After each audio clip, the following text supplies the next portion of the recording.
नमस्कार प्यारे विद्यार्थियों। गुप्त काल हम पढ़ रहे थे और पिछली क्लास में हमने कुमारगुप्त प्रथम को पढ़ लिया था। ठीक है, आज हम कुमारगुप्त के बारे में जो जानकारी देने वाले सिक्के हैं और ताम्रलेख हैं वो हम पढ़ेंगे। ठीक है, कुमारगुप्त ने, आपको पता होगा, 15 प्रकार के सिक्के चलाए थे, जिसमें प्रमुख जो सिक्के हैं उनकी चर्चा आज हम करेंगे और उनके समय के ताम्रलेख पढ़ेंगे। ठीक है प्यारे साथियों, काफ़ी दिनों के बाद मैं रिकॉर्डेड क्लास लेकर आ रहा हूँ। दरअसल आपको पता होगा कि पहले क्लास अपनी लाइव आ रही थी, तो मुझे लगता है 13-14 क्लासें लाइव हो चुकी हैं गुप्त काल पे, लेकिन उसमें विद्यार्थियों की शिकायत रहती थी कि सर हम जब आप लाइव आते हैं उस समय हम कोई काम में बिजी रहते हैं, कहीं लाइब्रेरी में रहते हैं, या हम कभी खाना बना रहे होते हैं, या मतलब विभिन्न सारे कारण थे, जिसके चलते विद्यार्थियों का ये कमेंट था कि सर पहले की तरह ही लेकर आएँ तो जो है हम उसको बढ़िया तरीके से देख पाएँ। तो मैंने सोचा क्यों न फिर लाइव के बजाय रिकॉर्डेड क्लास ही आपको मैं दूं, क्योंकि लाइव में कई बार और जैसे लाइट की भी प्रॉब्लम हो जाती थी या डेटाज का भी इश्यू भी आ जाता था, है ना, तो कई सारी प्रॉब्लम थी। और कुछ विद्यार्थी इसको क्लास को स्पीड बढ़ाकर देखते हैं, तो वो लाइव में स्पीड बढ़ाकर नहीं देख सकते, तो विभिन्न सारे कारण थे, जिसके चलते फिर मैंने सोचा क्यों न अपने इसको जो है रिकॉर्डेड ही रखें। अब आपको जैसी सुविधा हो आपकी वैसे देख लेना, लेकिन एक चीज़ का ज़रूर ख्याल रखना, क्लास को डाउनलोड करके मत देखना, क्योंकि मेरा वॉच टाइम जो होता है ना वो नहीं बढ़ पाता है। ठीक है, और जैसा कि आप लोगों को पता होगा, अपने जुलाई से क्लासें कंटिन्यू चल रही हैं। प्राचीन भारत लगभग एंड होने को है, राजस्थान का इतिहास पूरा करवा दिया है फर्स्ट ग्रेड के अनुसार, और अब जल्द जो है मैं वर्ल्ड हिस्ट्री शुरू करूँगा। बस 2-4 दिन में शुरू करने वाला हूँ, 15 फरवरी के आसपास वर्ल्ड हिस्ट्री शुरू हो जाएगी, और उसके बाद सॉरी मार्च के समथिंग शायद है कि अपन आधुनिक भारत का इतिहास भी शुरू कर लेंगे। ठीक है, तो चलिए मैं शुरुआत करता हूँ, आज के टॉपिक की हेडिंग में डाल देता हूँ। ठीक है, कुमारगुप्त के ताम्रलेख, ये आज की हेडिंग रहेगी।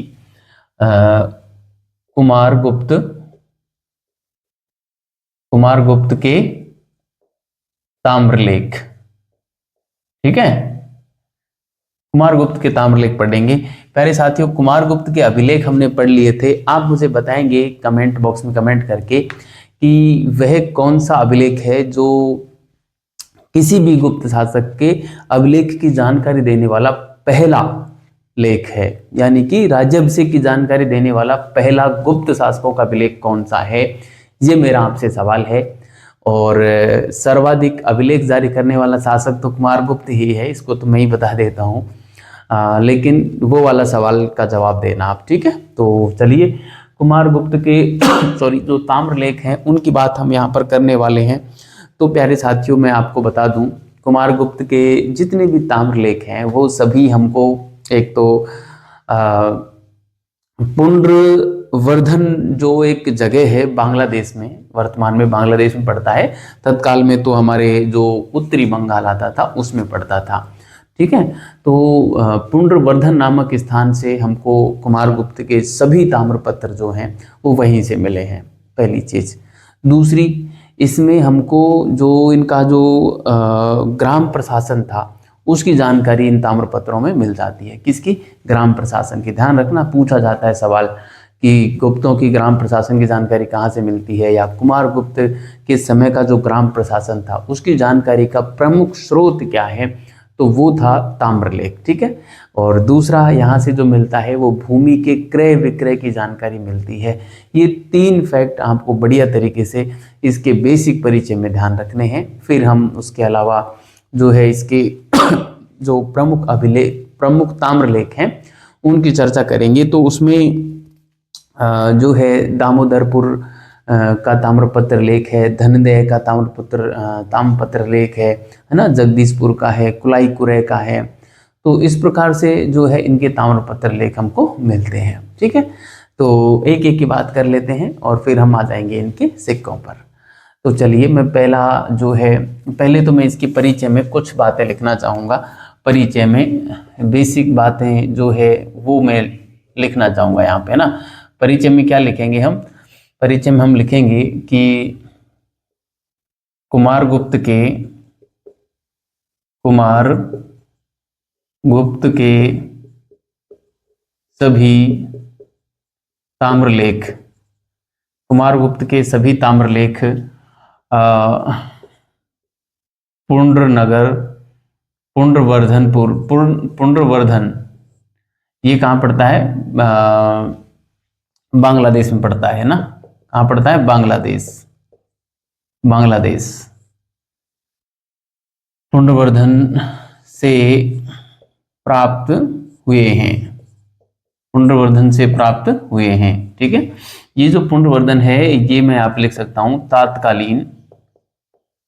तात्कालीन समय में ये उत्तरी बंगाल में पड़ता था, है ना? उत्तरी बंगाल में पड़ता था। ये बात आपको बढ़िया तरीके से ध्यान में रखनी है। ठीक है, तो एक बात तो ये हो गई। दूसरी बात क्या है इसमें विद्यार्थियों? दूसरी बात ये है कि इनसे यानी कि ताम्रलेखों से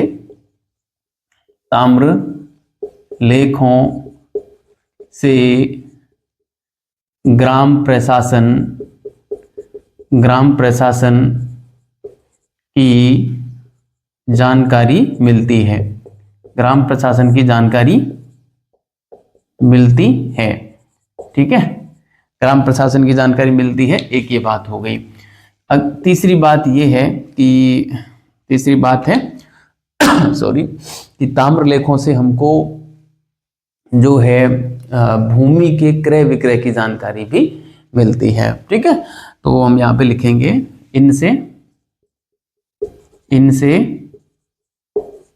भूमि के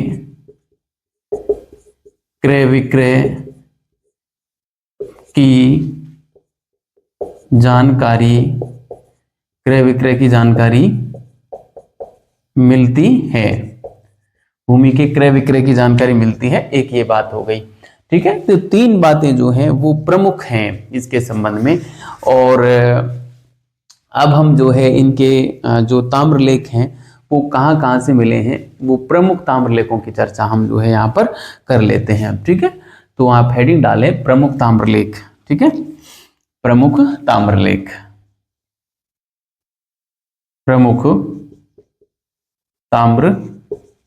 ठीक है, प्रमुख ताम्रलेख में एक नंबर पे मैं डाल देता हूं यहाँ पर दामोदरपुर ताम्रलेख। ठीक है, दामोदरपुर ताम्रलेख। अब हम दामोदरपुर ताम्रलेख की मैं बात करूं तो वर्तमान में जो बांग्लादेश है उसका दिनाजपुर एक जगह है, वहां दिनाजपुर के अंदर दामोदरपुर है ना, वहां से यह मिला है। तो मैं यहाँ पे लिख सकता हूं दिनाजपुर बांग्लादेश, है ना? दिनाजपुर बांग्लादेश। ठीक है, दिनाजपुर बांग्लादेश से मिला है। दिनाजपुर से यह मिला है। और मैं बताऊं ये जो है यहाँ से हमको कुल 3 लेख मिले हैं। एक 443 ईस्वी का है, एक 448 ईस्वी का है, और एक के ऊपर जो है तिथि नहीं मिलती हमको, है ना? तो ये 3 लेख यहाँ से मिले हैं, और 2 लेख युक्त हैं, 1 लेख विहीन है। और इस लेख में जो हमको जानकारी मिलती है वो मिलती है कि यहाँ बंगाल का जो प्रांतपति था वो चिरादत्त था। बस ये जानकारी यहाँ की बड़ी महत्वपूर्ण है कि चिरादत्त नामक जो है बंगाल के प्रांतपति का उल्लेख हमको मिल जाता है। ठीक है, तो ये बात मैं यहाँ पे लिख देता हूँ। यहाँ से 3 लेख मिले हैं। 3 लेख मिले हैं। एक तो है 443 ईस्वी का, एक है 448 ईस्वी का, व एक तिथि विहीन लेख है। तिथि विहीन लेख है, एक तिथि विहीन लेख है। ठीक है, तो ये बात आपको ध्यान में रखनी है। और सॉरी, इसमें एक और जानकारी मिलती है कि बंगाल के प्रांतपति चिरोदत्त का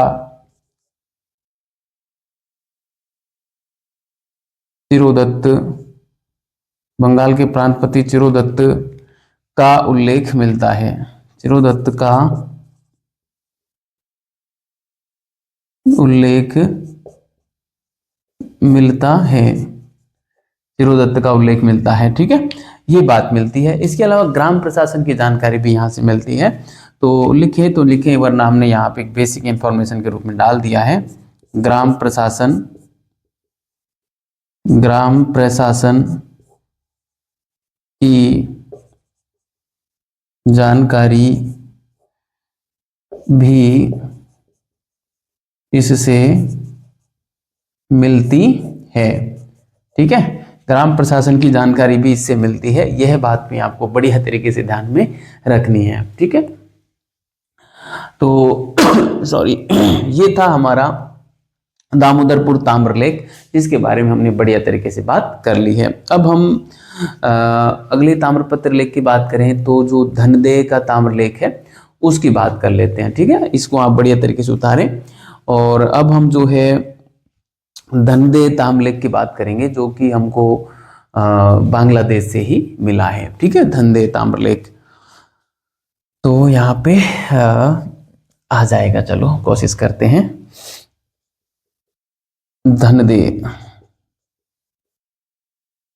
धनदेय ताम्रलेख बांग्लादेश से मिला है। आवश्यकता है नहीं लिखने की, क्योंकि मैंने ऊपर लिख दिया कि सभी बांग्लादेश से मिले हैं। यहाँ पे हमने लिख दिया, तो फिर भी मैं लिख देता हूँ, ठीक है। धनदेय ताम्रलेख है, ये मिला है, ठीक है। तो इसकी जो विशेषताएं हैं वो है, एक तो ये 432 ईस्वी का लेख है ना, और इसमें कुमारगुप्त को महाराजाधिराज, परम भट्टारक, परम देवता जैसी 3 उपाधियां इसको दी गई हैं, ठीक है। सॉरी, 3 उपाधियां दी गई हैं। और श्री भद्र नामक किसी व्यक्ति ने इस ताम्रलेख को लिखवाया था, उसकी जानकारी भी हमको यहाँ पर मिल जाती है। श्री भद्र नामक व्यक्ति का जिक्र मिलता है लेखक के रूप में, और उत्कीर्णकर्ता का भी नाम मिलता है स्तंभेश्वर दास का, ठीक है। स्तंभेश्वर दास नामक व्यक्ति ने इसमें जो है इस लेख को उत्कीर्ण करवाया था, ठीक है। तो ये बात मैं यहाँ पर लिखना चाहूँगा। देखो क्या क्या बातें हैं, ये ब्रैकेट लगाया मैंने ना, बांग्लादेश और ब्रैकेट हो गया, ठीक है। एक तो ये जो है 432 ईस्वी का है, ये बात आपको ध्यान में रखनी है। और इसके बाद हम बात करें तो यहाँ पे लिख सकते हैं, जैसे कुमारगुप्त को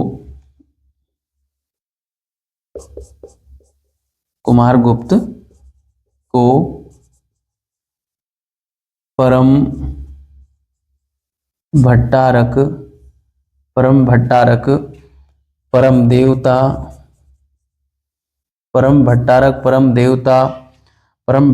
परम देवता महाराजाधिराज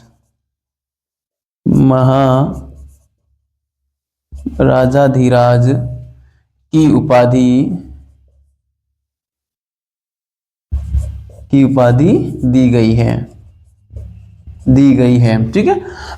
सॉरी, ये सवाल पूछ लिया जाता है कई बार कि कुमारगुप्त को परम भट्टारक, महाराजाधिराज, परम देवता कहाँ कहा गया है। तो ये ध्यान रखना, धनदेय ताम्रलेख में कुमारगुप्त को परम भट्टारक, महाराजाधिराज, परम देवता कहा गया है। विद्यार्थियों ध्यान रखना, ये जो उपाधियां हैं वो अक्सर एग्जाम में पूछी जाती हैं, ठीक है। तो आप बढ़िया से याद रखना इसको और इम्पोर्टेंट लगा देना, ठीक है। और इसके अलावा इस ताम्रलेख में हमको कई शब्दावली भी मिलती है ना, दुर्वाधिकरण, कुल्यवाय, और जो है एक उपाधि और एक और मिलता है अक्षयनीवी, एक शब्द मिलता है, ठीक है। उनकी बात मैं अगली स्लाइड पे करता हूँ। ये हमारा बोर्ड भर गया है।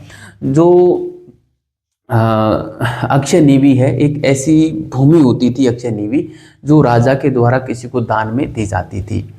राजा जिसको दान में देता था वो जो ग्राही था, उस दान को ग्रहण करने वाला था, वो उस भूमि को बेच नहीं सकता था, किसी दूसरे को दे सकता था, बेच भी सकता था और दूसरे को दे भी सकता था, लेकिन राजा की अनुमति से ही उस भूमि का हस्तांतरण किया जा सकता था। ठीक है। और एक बड़ी बात ये थी कि जो राजा था वो उस भूमि को पुनः नहीं ले सकता था, है ना। राजा की अनुमति से ही ग्राही किसी दूसरे को उस भूमि का हस्तांतरण कर सकता था, लेकिन राजा उसको नहीं ले सकता था। और ग्राही जो था, जो ग्रहण करने वाला था, वो अपनी मर्जी से उस भूमि का हस्तांतरण भी नहीं कर सकता था। ऐसी भूमि कहलाती थी अक्षय नीवी। ठीक है। इसके अलावा दुर्वाधिकरण की बात मिलती है ना, और जो है कुल्यवाय की बात मिलती है। ये क्या थे, इनकी भी चर्चा हम करेंगे। आप इसको उतारें और हम जो है अगली स्लाइड पे इनकी चर्चा करते हैं। कुल्यवाय तो जो है एक एक इकाई थी। कुल्यवाय क्या थी, इकाई थी, भूमि मापन की इकाई। ठीक है। भूमि को नापने की एक इकाई, जैसे मीटर एक इकाई है कि मीटर में नाप लेते हैं, फीट में नाप लेते हैं, ऐसी कुल्यवाय हुआ करती थी भूमि की इकाई। और दुर्वाधिकरण तो जो स्थानीय प्रशासन था, जो ग्राम प्रशासन था, वहां का एक अधिकारी था। ठीक है। तो ये 3 शब्दावली हमको मिलती है उसके इस धंधे अभिलेख में ना। तो इसकी मैं बात करूंगा अगली स्लाइड पे। आप इसको उतारें। ठीक है। मैं इसको मिटा रहा हूं। चलिए, आपने बढ़िया से इसको उतार लिया होगा विद्यार्थियों, और इसको बार बार पढ़ोगे तो आपको जो है सब कुछ समझ में आ जाएगा ना। और आज समझ में तो अभी भी आ रहा होगा। मुझे नहीं लगता कि आपको मुझे नहीं लगता कि आपको कोई शंका इसमें रह रही होगी या कोई कंफ्यूजन होगा, क्योंकि मैं एक एक शब्दावली को बढ़िया तरीके से क्लियर करते हुए ही आगे बढ़ता हूँ, तो आपको किसी प्रकार की कोई शंका नहीं होगी। चलिए, मैं बात कर लेता हूँ। धनदे ताम्रलेख में निम्नलिखित शब्दावली मिलती है ना। ऐसे मैं लिख दे रहा हूँ। धनदे ताम्रलेख में निम्नलिखित शब्दावली मिलती है। निम्नलिखित शब्दावली मिलती है। देखो क्या क्या मिलती है। तो 1 नंबर पे मैं डाल देता हूं अक्षय नीवी, है ना। अक्षय नीवी, कई बार ये सवाल पूछा गया है, अक्षय नीवी क्या है। तो ऐसे स्थिति में आपको बड़ी तरीके से ध्यान में रखना है। अक्षय नीवी एक भूमि का प्रकार है, दान में दी गई भूमि का प्रकार है ना, उसको कहा जाता है अक्षय नीवी। राजा के द्वारा दान में दे दी जाती थी, लेकिन राजा उसको पुनः नहीं ले सकता था। ठीक है। एक बात तो ये मैं यहाँ पे लिखूंगा, राजा द्वारा दान में दी गई भूमि, राजा द्वारा दान में दी गई भूमि थी, जिसे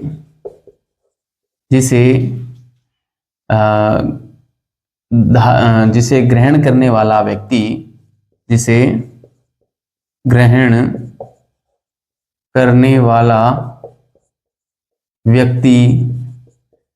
ग्रहण करने वाला व्यक्ति बिना राजा की अनुमति के, बिना राजा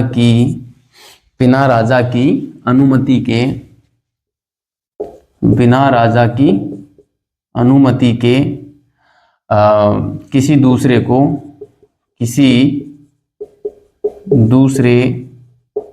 व्यक्ति के पास हस्तांतरण नहीं कर सकता था। हस्तांतरण नहीं कर सकता था। ठीक है। ऐसा व्यक्ति मतलब इस भूमि का हस्तांतरण बिना राजा की अनुमति के नहीं किया जा सकता था। और यह भी ध्यान रखना, राजा के द्वारा दी गई भूमि थी, राजा इसको पुनः नहीं ले सकता था। ये बात भी ध्यान रखना, राजा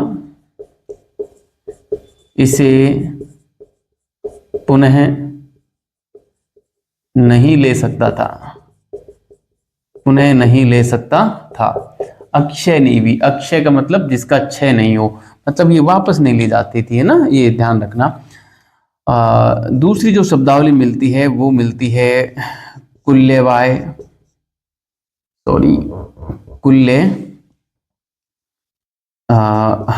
तुल्यवाही एक शब्दावली मिलती है। ये भूमि मापन की इकाई थी। क्या थी? भूमि मापन की इकाई। ठीक है, तो भूमि मापन की इकाई थी।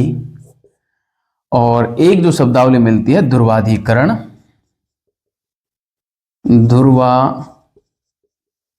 ध्रुवाधिकरण।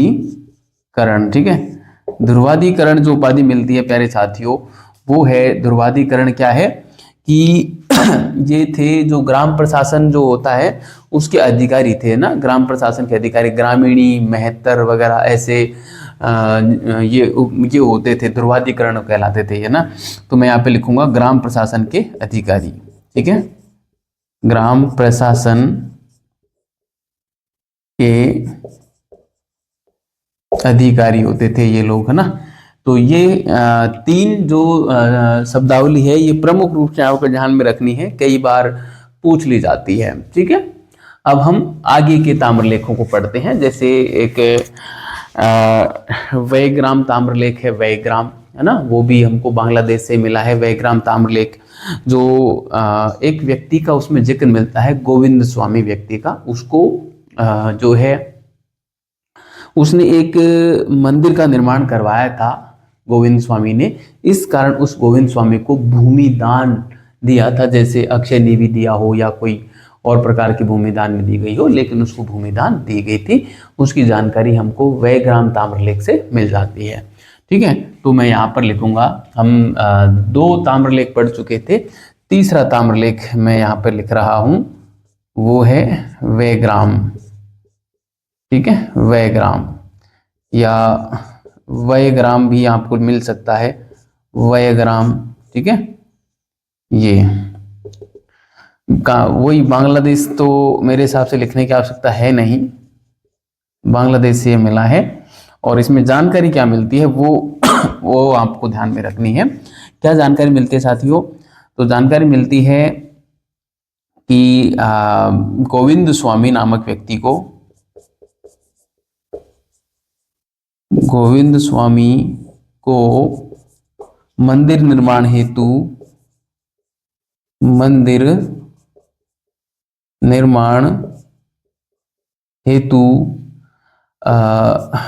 भूदान का उल्लेख मिलता है, भूदान का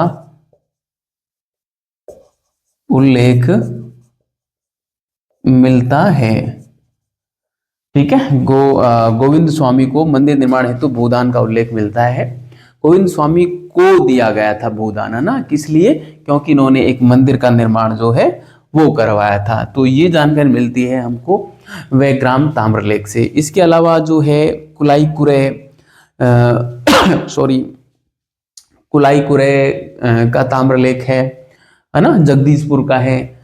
तो कुछ एक नाम और हैं जिनके बारे में कोई खासा जानकारी मिलती नहीं है, बस आप इतना ध्यान रखें, कुलाई ताम्रलेख। ठीक है, और जो है जगदीशपुर ताम्रलेख,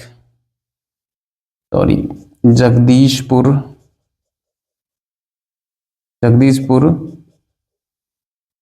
ताम्रलेख, ये दोनों ही जो है वही बांग्लादेश से मिले हैं। ये तो क्या ही लिखें, फिर भी हर जगह हमने लिखा है तो यहाँ भी लिख देते हैं ताकि कोई कंफ्यूजन नहीं रहेगा। बांग्लादेश से मिले, ठीक है, और वही है भूमिदान की जानकारी ये देते हैं, है ना, भूमिदान की जानकारी देते हैं और ग्राम प्रशासन की जानकारी यहाँ से मिलती है। तो सॉरी, ये सारी चीजें हैं, है ना। भूमिदान के साथ साथ भू विक्रय की भी जानकारी मिलती है ना, भूमि के क्रय विक्रय की भी जानकारी मिलती है। ये बात भी मैं जो है यहाँ पर लिख देता हूँ, भूमि क्रय विक्रय की जानकारी भी मिलती है, भू क्रय विक्रय की जानकारी। ठीक है, भू क्रय विक्रय की जानकारी भी यहाँ पर हमको मिल जाती है। तो ये थे प्यारे साथियों कुमारगुप्त के ताम्रलेख, जिनको हमने डिटेल में पढ़ा।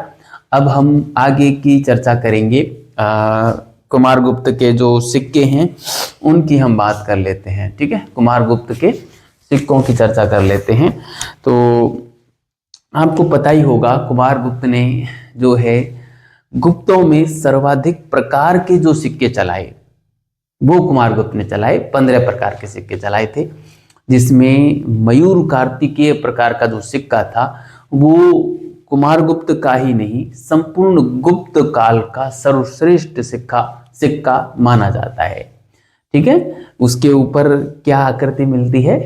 कार्तिकेयन की आकृति मिलती है, कार्तिक देवता की आकृति, जो कि मयूर के ऊपर बैठे हुए हैं।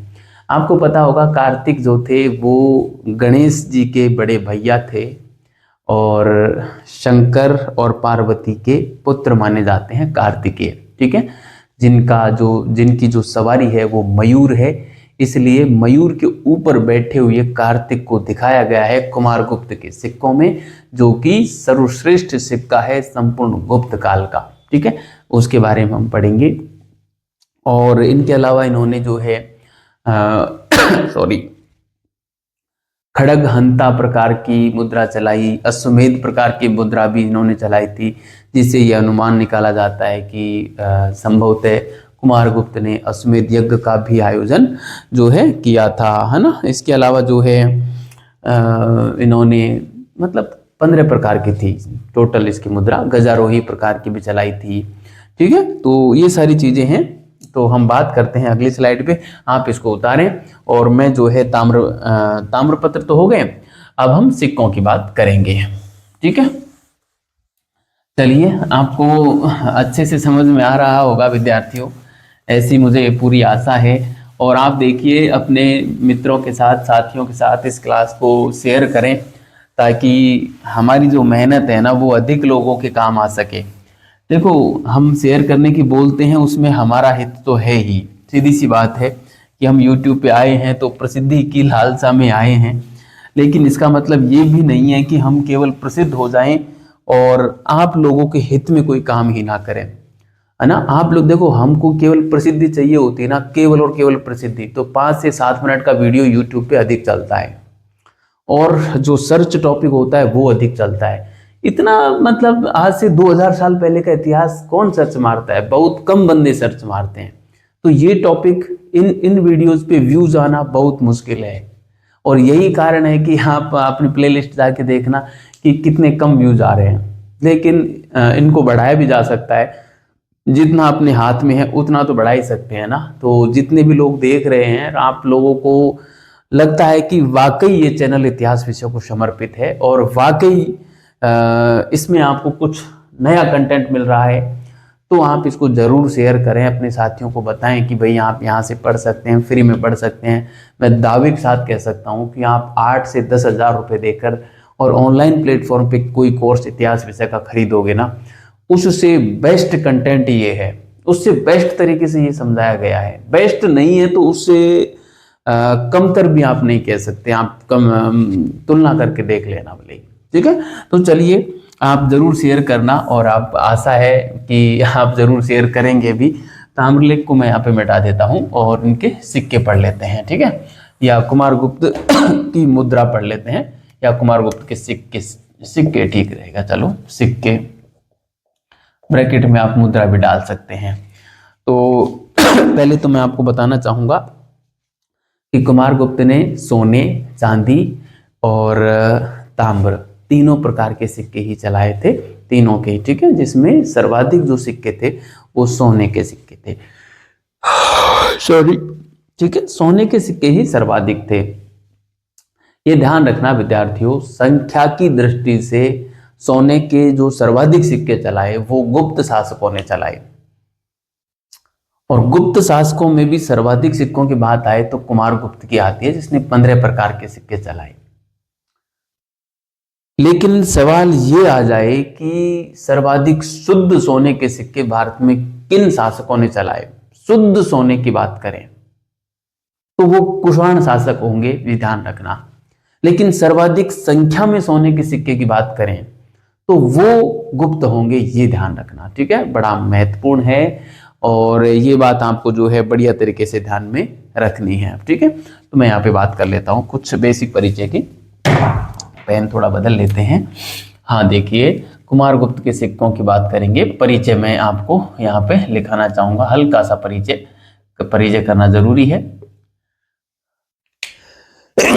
सॉरी सॉरी, हाँ, ये उतरती हुई सर्दी है ना, उसका ये असर दिख रहा है। चलो, सर्दी से रुकने वाले नहीं हैं हम। आगे लिखते हैं कि कुमारगुप्त ये प्रथम है, कुमारगुप्त फर्स्ट है ना, कुमारगुप्त प्रथम ने सोने, चांदी व ताम्र के सिक्के चलाए थे। ताम्र के सिक्के चलाए थे, ठीक है। सोने, चांदी व ताम्र के सिक्के चलाए थे, मगर सोने के सिक्के अधिक चलाए थे। मगर सोने के सिक्के अधिक चलाए थे, है ना। सोने के सिक्के अधिक चलाए थे, सोने के सिक्के जो थे इन्होंने अधिक चलाए थे, ठीक है। एक बात तो ये, दूसरी ये कि कुमारगुप्त प्रथम तक गुप्तों ने जो सिक्के चलाए उनमें सर्वाधिक प्रचलित जो सिक्का था वो गरुड़ शैली प्रकार का था ना, गरुड़ प्रकार का सिक्का। लेकिन उसके स्थान पर कुमारगुप्त ने जो है मयूर कार्तिकेय प्रकार का सिक्का चलाया, जिसकी बात मैं अभी कर रहा था कि गुप्तों का सर्वश्रेष्ठ जो सिक्का था वो मयूर कार्तिकेय प्रकार का था ना। उसको मतलब गरुड़ प्रकार के सिक्के को रिप्लेस किया था कुमारगुप्त ने, ये बात आपको ध्यान में रखनी है, ठीक है। मैं यहाँ पे लिख देता हूं कि कुमारगुप्त ने या इसने प्रचलित गरुड़ प्रकार के सिक्के के स्थान पर प्रचलित गरुड़ प्रकार के सिक्के के स्थान पर मयूर कार्तिकेय प्रकार का सिक्का चलाया था। कौन सा? मयूर कार्तिकेय प्रकार का ना, मयूर कार्तिकेय प्रकार का सिक्का चलाया था। मयूर कार्तिकेय प्रकार का सिक्का चलाया था। सिक्का चलाया था, ठीक है। मयूर कार्तिकेय प्रकार का सिक्का चलाया था। तो ये सारी चीजें आपको बढ़िया तरीके से ध्यान में रखनी है, ठीक है। और मैं बात करूं कि जो बयाना का जो मुद्रा भंडार है वहां से करीब 623 प्रकार की जो मुद्राएं हैं वो हमको कुमारगुप्त की मिली हैं। ये ध्यान रखना, बयाना से सर्वाधिक जो मुद्राएं मिली हैं वो चंद्रगुप्त द्वितीय की मिली हैं, है ना। तो मैं यहाँ पे लिख दे रहा हूं, बयाना मुद्रा भंडार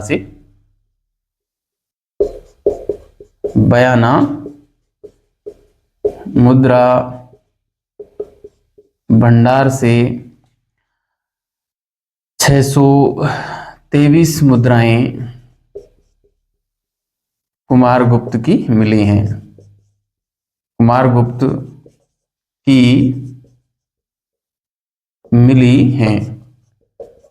की मिली हैं 623 प्रकार के नहीं, 623 मुद्राएं कुमारगुप्त की मिली हैं। यह बात हमको बढ़िया तरीके से ध्यान में रखनी है। अब हम इनके जो प्रमुख जो सिक्के हैं उनकी चर्चा कर लेते हैं, ठीक है।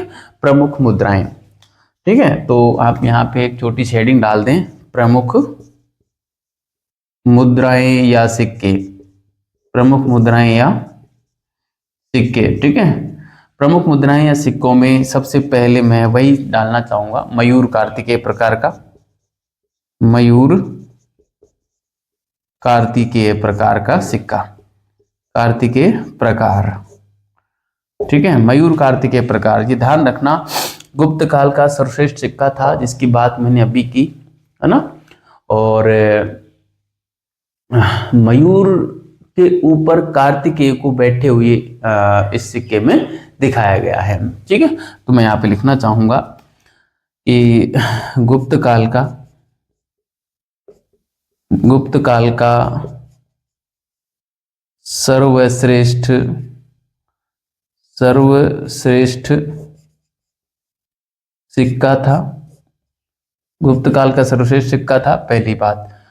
दूसरी ये है कि गरुड़ प्रकार, ये तो हमने लिख दिया ना, चलो मैं लिख ही देता हूं।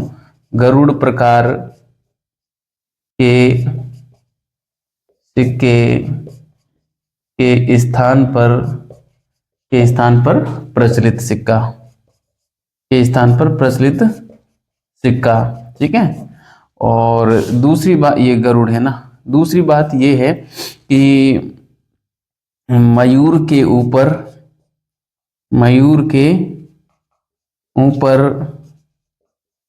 कार्तिक देवता है ना, मैं यहाँ पे लिख सकता हूं गणेश के बड़े भाई, गणेश जी के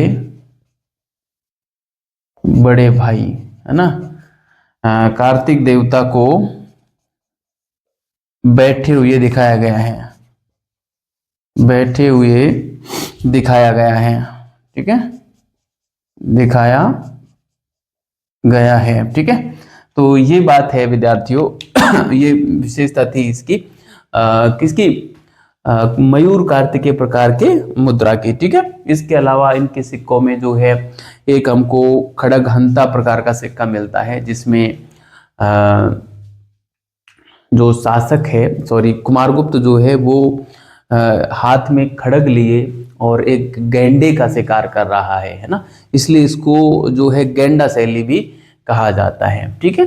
तो मैं यहाँ पे लिख सकता हूँ खड़गहंता, है ना, खड़गधारी भी मिलता है एक, है ना, खड़गधारी और खड़गहंता, तो ये ध्यान रखना, खड़गहंता, ठीक है। खड़गहंता में इसमें क्या है कि जो कुमारगुप्त है उसको शिकार करते हुए, सीधी सी बात है, गैंडे का शिकार कर रहा है, तो ये आखेट करते हुए दिखाया गया है ना, आप ये ध्यान रखना, सॉरी, कुमारगुप्त को शिकार करते दिखाया है, सॉरी,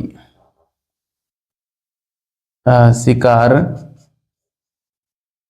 करते दिखाया है, किसका शिकार कर रहा है, गैंडे का ना, गैंडे का खड़ग से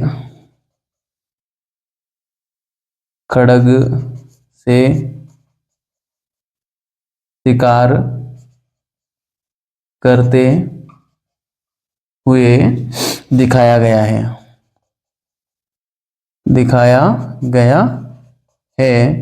इस कारण इसे दिखाया गया है, इस कारण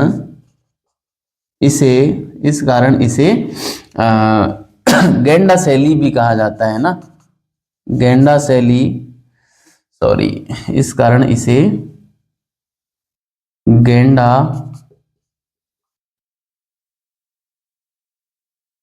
शैली भी कहा जाता है, इस कारण इसे गैंडा शैली भी कहा जाता है। ये खड़गहंता प्रकार की मुद्रा हो गई, ठीक है। इसके अलावा जो है खड़गधारी, गजाधारी, है ना, ये राजा रानी प्रकार की है, वीणा वादन प्रकार की है, व्याघ्र प्रकार की है ना, वो बहुत सारे नाम आते हैं। तो मैं अन्य मुद्राओं को अगली स्लाइड पे लिखता हूँ, आप इसको उतारें और मैं आगे की जो मुद्राएं हैं उनको अगली स्लाइड पे लिखता हूँ, यहाँ पे हम लिख लेते हैं, ठीक है। तो चलिए आप इसको बढ़िया तरीके से उतारना और ध्यान रखना, कुमारगुप्त से जो प्रश्न आते हैं ना, वो इसके सिक्कों से और इसके अभिलेखों से ज्यादा आते हैं, क्योंकि इसके युद्ध अभियान तो है नहीं, इनका जो काल था वो बिल्कुल शांतिपूर्ण तरीके से गुजरा था, है ना। इनके किसी भी अभिलेख में हमको किसी भी प्रकार के युद्ध की, संधि की जानकारी नहीं मिलती, है ना, किसी भी अभियान की जानकारी नहीं मिलती। इस आधार पर माना जाता है कि कुमारगुप्त का जो काल था वो शांति प्रिय काल था, है ना। तो ये ध्यान रखना, कुमारगुप्त को जब भी पढ़ो तो इसके अभिलेख और सिक्के ये बढ़िया तरीके से पढ़ लेना, सवाल यहीं से फंसेगा, ठीक है। तो अन्य जो प्रकार के सिक्के हैं उसमें 3 नंबर पे मैं ध्यान रख यहाँ पे लिखूं तो खड़गधारी हो जाएगा, एक खड़गधारी, है ना, खड़गधारी है, एक अश्वारोही हो जाएगा, अश्वारोही प्रकार का सिक्का। एक हो जाएगा वीणा वादन प्रकार का, वीणा वादन प्रकार, ठीक है।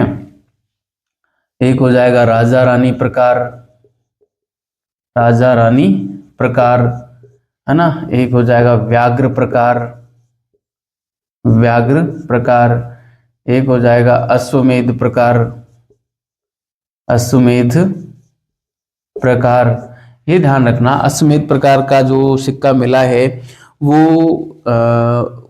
इस बात का प्रतीक है कि कुमारगुप्त ने जो है क्या किया था, अश्वमेध यज्ञ किया था, ठीक है। तो मैं यहाँ पे लिख देता हूं यह सिक्का, यह सिक्का दर्शाता है कि कुमारगुप्त ने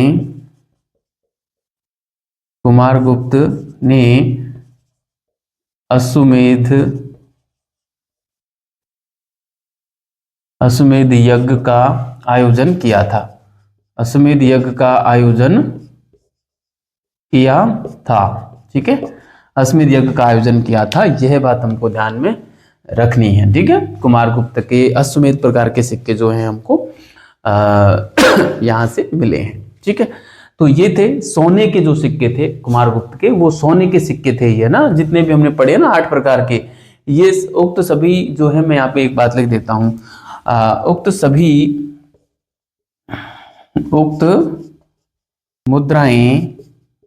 मुद्राएं सोने की थी,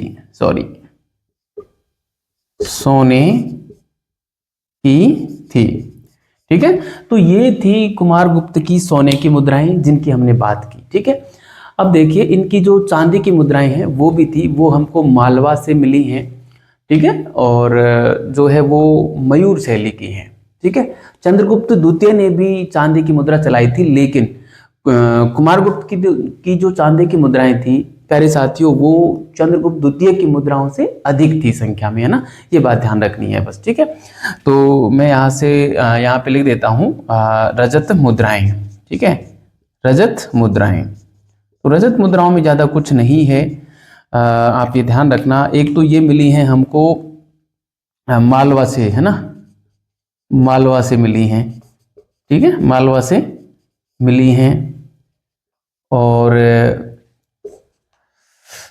पश्चिमी भारत से भी मिली है ना, ये पश्चिमी भारत भी आप जो है ध्यान रखना, पश्चिमी भारत और मालवा। और ये मयूर शैली की हैं, मयूर शैली की हैं, ठीक है, मयूर शैली की हैं, ठीक है, एक ये बात ध्यान रखना।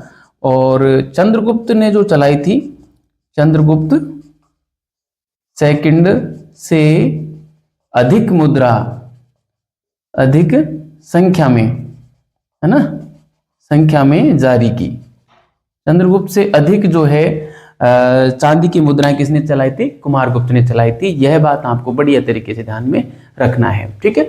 अब मैं बात करता हूं इसकी ताम्र की मुद्रा। ताम्र मुद्रा में ज्यादा कुछ है नहीं, है ना। ताम्र मुद्रा, देखो ताम्र मुद्रा जो है एक तो संख्या में बहुत कम थी, मैं इसी कलर से लिख देता हूं, संख्या में कम, ठीक है, बहुत सबसे कम मतलब कुमारगुप्त ने जो मुद्राएं जारी की वो सोने की सर्वाधिक थी, फिर उससे कम रजत की और सबसे कम ताम्र की थी, ये ध्यान रखना, है ना। और इसके ऊपर जो अंकन मिलता है वो लक्ष्मी का व यज्ञ की वेदी का अंकन मिलता है, ठीक है, लक्ष्मी का और यज्ञ की वेदी का अंकन मिलता है। बस यह बात आपको ध्यान में रखनी है, ठीक है। तो ये था प्यारे साथियों कुमारगुप्त के बारे में जानकारी। और एक बात और बता दूं, कुमारगुप्त जो था धर्म सहिष्णु शासक था। इसके समय में सभी धर्मों का जो है संरक्षण हुआ था, जैसा कि हमने इनके अभिलेखों में पढ़ा है। तो ये ध्यान रखना, ये कैसा शासक था, धर्म सहिष्णु शासक था, है ना, सहिष्णु शासक था, ठीक है, धर्म सहिष्णु शासक था, जिसकी बात हमने इसके विभिन्न अभिलेखों में कर ली है। तो मैं फिर यहाँ से जो है विभिन्न प्रकार की जानकारी यहाँ पे रिपीट नहीं करूंगा, ठीक है। तो ये था कुमारगुप्त जो हमारा यहाँ पे पूरा हुआ प्यारे साथियों। अगली क्लास में पढ़ेंगे इससे आगे का इतिहास। तब तक के लिए बहुत बहुत धन्यवाद। अच्छे रहिए, मस्त रहिए और लगातार पढ़ते रहिए।